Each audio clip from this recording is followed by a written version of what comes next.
most wild yet most homely narrative which I am about to pen, I neither expect nor solicit fully. Mad indeed would I be to expect it, in a case where my very senses reject their own evidence. Yet mad I am not, and very surely do I not dream. But tomorrow I die, and today I would murder my soul. My immediate purpose is to place before the world plainly, succinctly, and without comment, a series of mere household events. In their consequences, these events have terrified, have tortured, have destroyed me, yet I will not attempt to expound them. To me, they have presented little but horror. To many, they will seem less terrible than paroquets.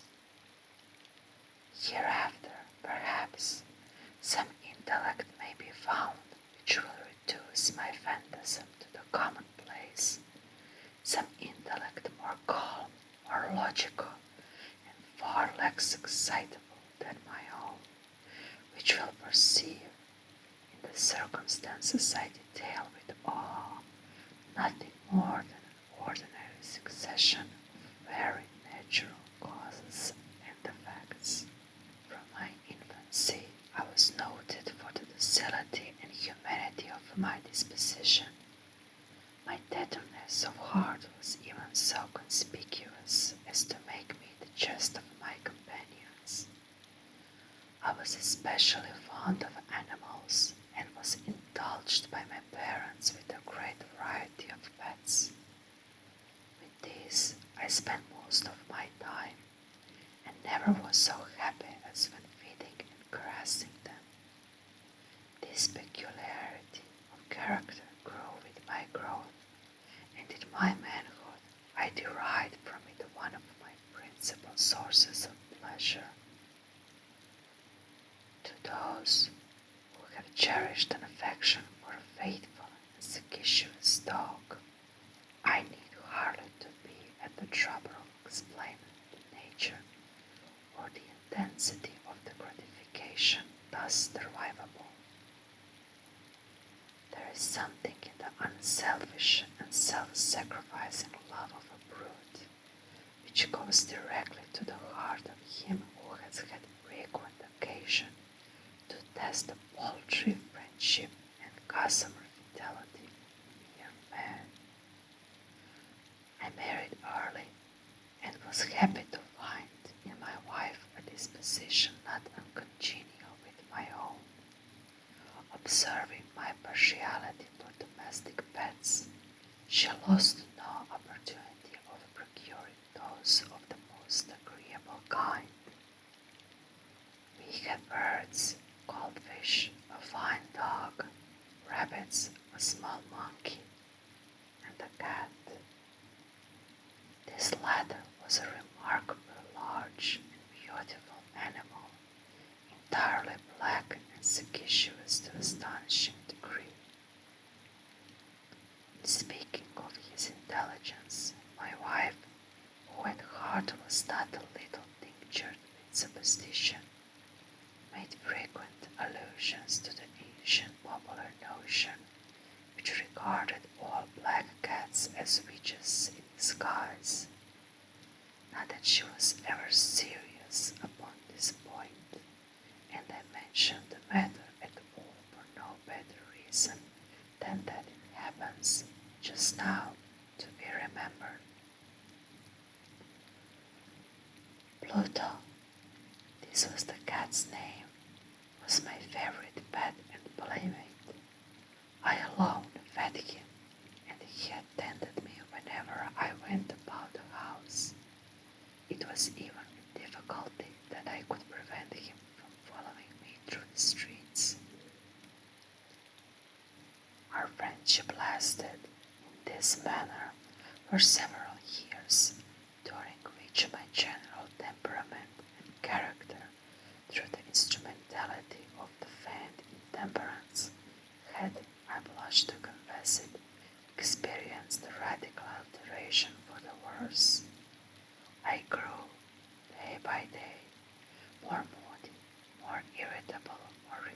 regardless of the feelings of others. I suffered myself to use intemperate language to my wife. At length, I even offered her personal violence. My pets, of course, were made to feel the change in my disposition. I not only neglected but ill-used them.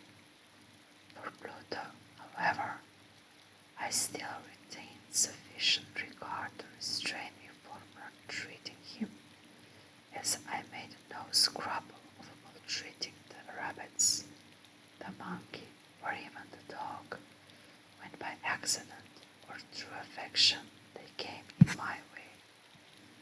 But my disease grew upon me, for what disease is like alcohol, and at length even Pluto, who was now becoming old and consequently somewhat peevish, even Pluto began to experience the effects of my ill temper.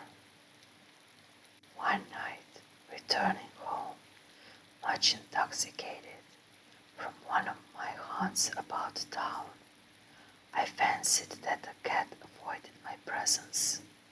I seized him when, in his fright at my violence, he inflicted a slight wound upon my hand with his teeth.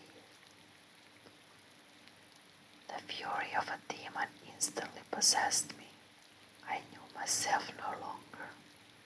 My original soul seemed at once to take its flight from my body, and a more than a fiendish malevolence, she nurtured, thrilled every fibre of my frame. I took from my waistcoat pocket a penknife, opened it, grasped the poor beast by the throat, and deliberately cut one of its eyes from the socket. I blush, I burn, I shudder while I pen the damnable atrocity. When reason returned with the morning, when I had slept off the fumes of the night's tobacco, I experienced the sentiment half of horror, half of remorse, for the crime of which I had been guilty. But it was, at best, a feeble and equivocal feeling, and the soul remained untouched. I again plunged into excess and soon drowned in wine all memory of the deed. In the meantime, the cat slowly recovered. The socket of the lost eye presented, it is true, a frightful appearance, but he no longer appeared to suffer any pain. He went about the house as usual, but, as might be expected, fled in extreme terror at my approach. I had so much of my old heart left as to be at first grieved by this evident dislike on the part of a creature which had once so loved me. But this feeling soon gave place to irritation, and then came, as if to my final and irrevocable overthrow, the spirit of a perverseness. Of this spirit philosophy takes no account, yet I am not more sure than my soul lives that perverseness is one of the primitive impulses of the human heart, one of the indivisible primary faculties or sentiments which give direction to the character of man. Who has not 100 times found himself committing a vile or a silly action for no other reason than because he knows he should not? Have we not a perpetual inclination in the teeth of our best judgment to violate that which is a law, merely because we understand it to be such? This spirit of perverseness, I say, came to my final overthrow. It was this unfathomable longing of the soul to vex itself, to offer violence to its own sake only, that urged me to continue and finally to consummate the injury I had inflicted upon the unoffending fruit. One morning, in cool blood, I slipped the noose about its neck and hung it to the limb of a tree, hung it with the tears streaming from my eyes, and with the bitterness remorse at my heart, hung it because I knew that it had loved me, and because I felt it had given me no reason of offense, hung it because I knew that in so doing I was committing a sin, a deadly sin that would so jeopardize my immortal soul as to place it, if such a thing were possible, even beyond the reach of the infinite mercy of the most merciful and the most terrible God. On the night of the day on which this cruel deed was done, I was aroused from sleep by the cry of fire. The curtains of my bed were in flames. The whole house was blazing. It was with great difficulty that my wife, a servant, and myself made our escape from the conflagration. The destruction was complete. My entire worldly wealth was swallowed up, and I resigned myself thenceforward to despair. I am above the weakness of seeking to establish a sequence of cause and effect between the disaster and the atrocity, but I am detailing a chain of facts and wish not to leave even a possible link imperfect. On the day succeeding the fire, I visited the ruins. The walls, with one exception, had fallen in. This exception was found in a compartment wall, not very thick, which stood about the middle of the house, and against which had rested the head of my bed. The plastering had here, in great measure, resisted the action of the fire, a fact which I attributed to its having been recently spread. About this wall a dense crowd were collected, and many persons seemed to be examining a particular portion of it with very minute and eager attention. The words strange, singular, and other similar expressions excited my curiosity. I approached and saw, as if graven in bas relief upon the white surface, the figure of a gigantic cat. The impression was given with an accuracy truly marvelous. There was a rope about the animal's neck. When I first beheld this apparition, for I could scarcely regard it as less, my wonder and my terror were extreme. But at length reflection came to my aid. The cat, I remembered, had been hung in a garden adjacent to the house. Upon the alarm of fire, this garden had been immediately filled by the crowd, by someone of whom the animal must have been cut from the tree and thrown through an open window into my chamber. This had probably been done with a view of arousing me from sleep. The falling of other walls had compressed the victim of my cruelty into the substance of the freshly spread plaster, the lime of which, with the flames and the ammonia from the carcass, had then accomplished the portraiture as I saw it. Although I thus readily accounted to my reason, if not altogether to my conscience, for the startling fact just detailed, it did not the less fail to make a deep impression upon my fancy. For once I could not rid myself of the phantasm of the cat, and during this period there came back into my spirit a half sentiment that seemed, but was not remorse. I went so far as to regret the loss of the animal and to look about me among the wild haunts which I now habitually frequented for another pet of the same species and of somewhat similar appearance with which to supply its place. One night, as I sat, half stupefied in a den of more than infamy, my attention was suddenly drawn to some black object reposing upon the head of one of the immense hogsheads of gin or of rum which constituted the chief furniture of the apartment. I had been looking steadily at the top of this hogshead for some minutes, and what now caused me surprise was the fact that I had not sooner perceived the object thereupon. I approached it and touched it with my hand. It was a black cat, a very large one, fully as large as Pluto and closely resembling him in every respect but one. Pluto had not a white hair upon any portion of his body, but this cat had a large, although indefinite splotch of white, covering nearly the whole region of the breast.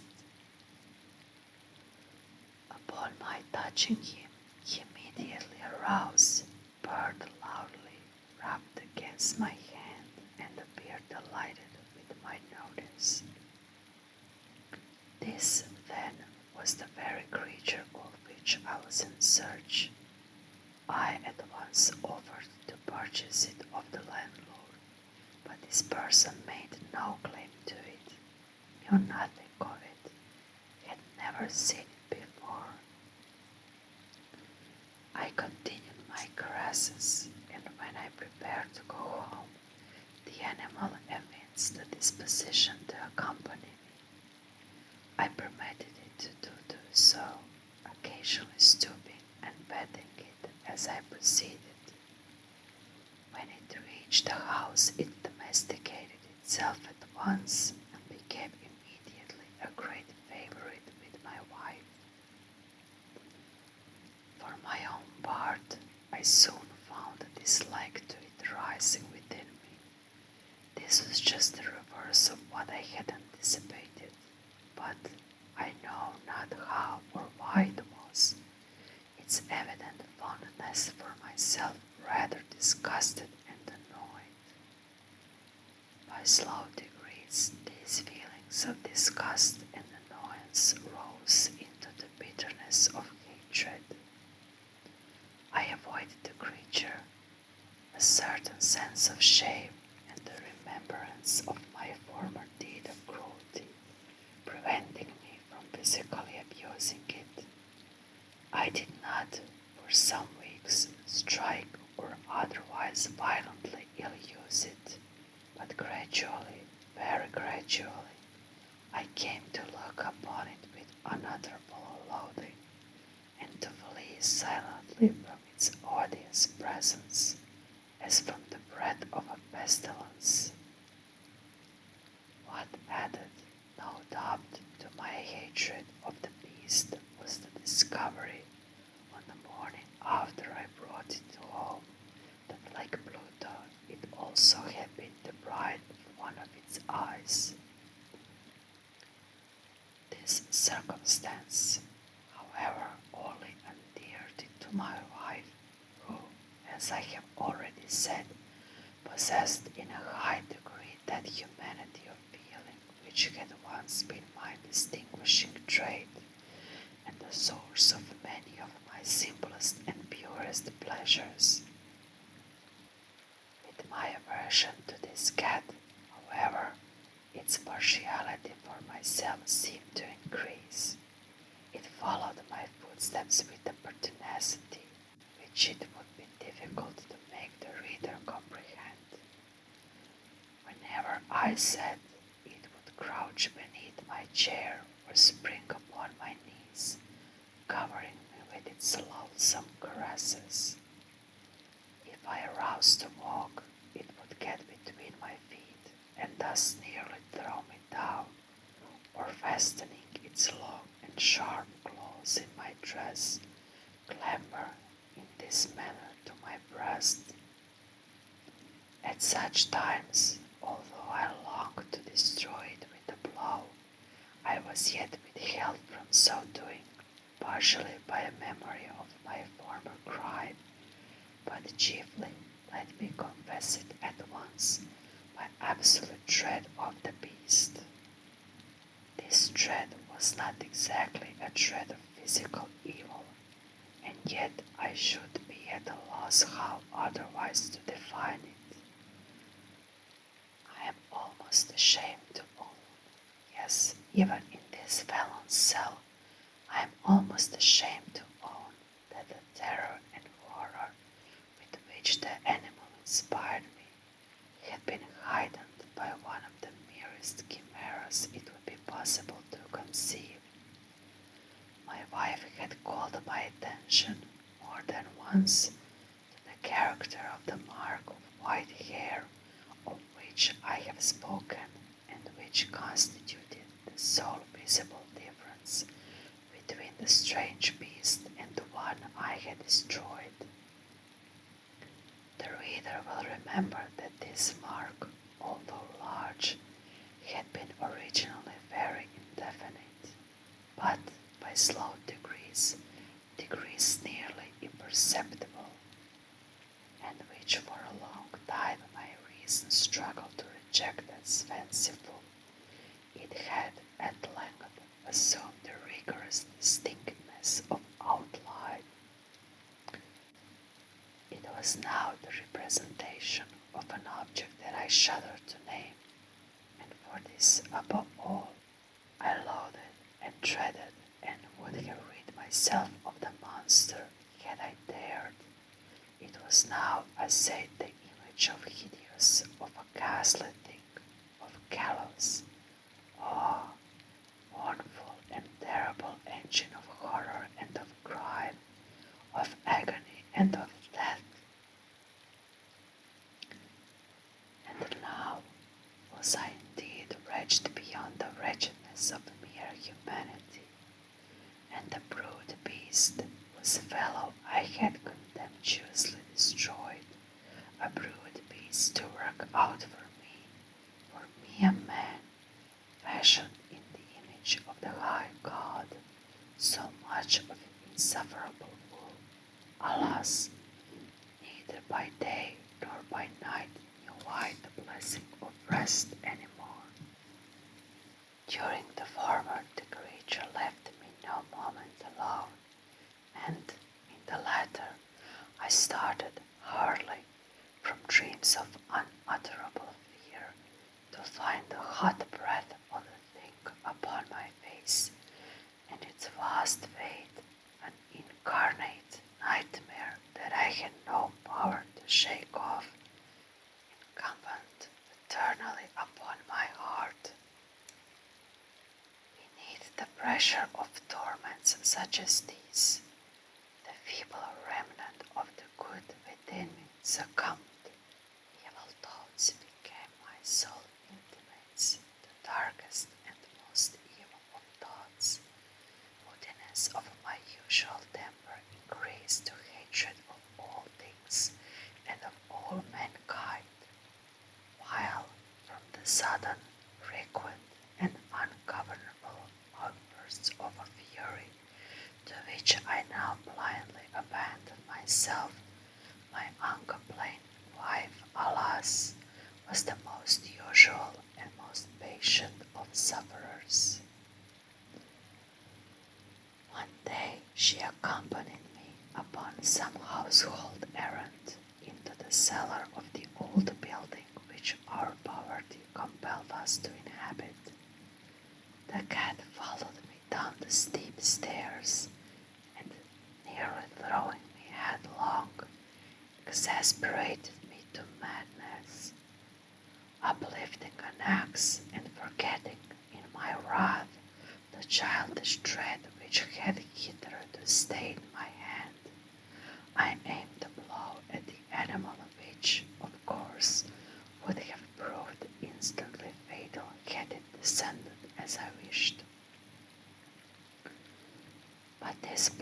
was arrested by the hand of my wife, goaded by the interference into a rage more than demoniacal.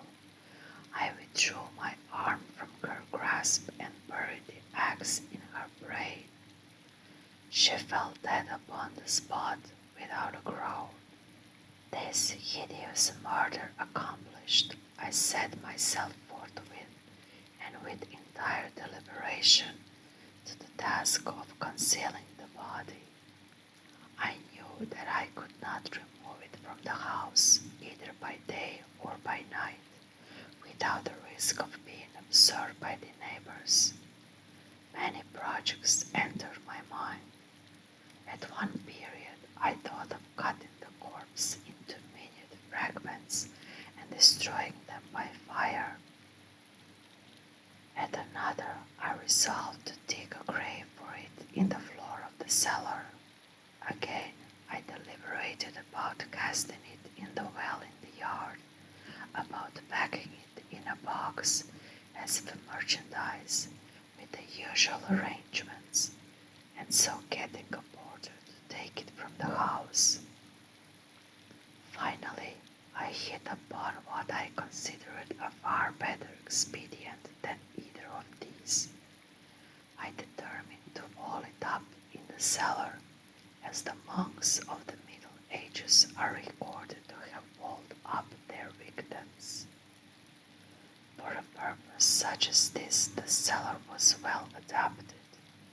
Its walls were loosely constructed and had lately been plastered throughout with a rough plaster, which the dampness of the atmosphere had prevented from hardening. Moreover, in one of the walls was a projection caused by a false chimney or fireplace that had been filled up and made to resemble the red of the cellar. I made no doubt that I could readily displace the bricks at this point, insert the corpse, and wall the whole up as before, so that no eye could detect anything suspicious. And in this calculation I was not deceived. By means of a crowbar I easily dislodged the bricks, and having carefully deposited the body against the inner wall, I propped it in that position, while, with little trouble, I relayed the whole structure as it originally stood. Having procured mortar, sand, and hair with every possible precaution, I prepared a plaster which could not be distinguished from the old, and with this I very carefully went over the new brickwork. When I had finished, I felt satisfied that all was right. The wall did not present the slightest appearance of having been disturbed. The rubbish on the floor was picked up with the minute care. I looked around triumphantly and said to myself, here at least, then, my labor has not been in vain. My next step was to look for the beast which had been the cause of so much wretchedness, for I had at length firmly resolved to put it to death. Had I been able to meet with it at the moment, there could have been no doubt of its fate, but it appeared that the crafty animal had been alarmed at the violence of my previous anger, and forbore to present itself in my present mood. It is impossible to describe or to imagine the deep, the blissful sense of relief which the absence of the detested creature occasioned in my bosom. It did not make its appearance during the night, and thus, for one night at least, since its introduction into the house, I soundly and tranquilly slept. I slept even with the burden of a murder upon my soul. The second and the third day passed, and still my tormentor came not. Once again I breathed as a free man. The monster, in terror, had fled the premises forever.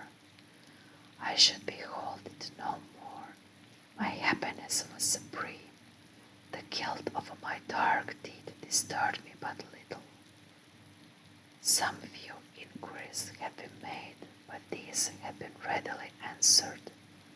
Even a search had been instituted, but of course nothing was to be discovered. I looked upon my future felicity as secured. Upon the fourth day of the assassination, a party of the police came, very unexpectedly, into the house and proceeded again to make rigorous investigation of the premises. Secure, however, in the inscrutability of my place of concealment, I felt no embarrassment whatever. The officers bade me accompany them in their search. They left no nook or corner unexplored. At length, for the third or fourth time, they descended into the cellar. I quivered not in a muscle. My heart beat calmly as that of one who slumbers in innocence. I walked the cellar from end to end. I folded my arms upon my bosom and roamed easily to and fro. The police were truly satisfied and prepared to depart. The glee at my heart was too strong to be restrained. I burned to say if but one word, by way of triumph, and to render doubly sure the assurance of my guiltlessness. Gentlemen, I said at last, as the party ascended the steps, I delight to have allayed your suspicions. I wish you all health and a little more courtesy. By the by, gentlemen, this is a very well constructed house. In the rapid desire to say something easily, I scarcely knew what I uttered at all. May I say, an excellently well constructed house. These walls are solidly put together, and here, through the mere frenzy of bravado, I rapped heavily with the cane which I held in my hand, upon that very portion of the brickwork behind which stood the corpse of the wife of my bosom. But may God shield and deliver me from the fangs of the arch-fiend. No sooner had the reverberation of my blows sunk into silence than I was answered by a voice from within the tomb, by a cry at first muffled and broken, like the sobbing of a child, and then quickly swelling into one long, loud, and continuous scream, utterly anomalous and inhuman, a howl, a wailing shriek, half of horror and half of triumph, such as might have arisen only out of hell, conjointly from the throats of the damned in their agony, and the demons that exult into damnation. Of my own thoughts it is folly to speak. Swooning, I staggered to the opposite wall. For one instant the party upon the stairs remained motionless, through extremity of terror and of awe. In the next, a dozen stout arms were toiling at the wall. It fell bodily. The corpse, already greatly decayed and clotted with gore, stood erect before the eyes of the spectators. Upon its head, with the red extended mouth and solitary eye of fire, sat the hideous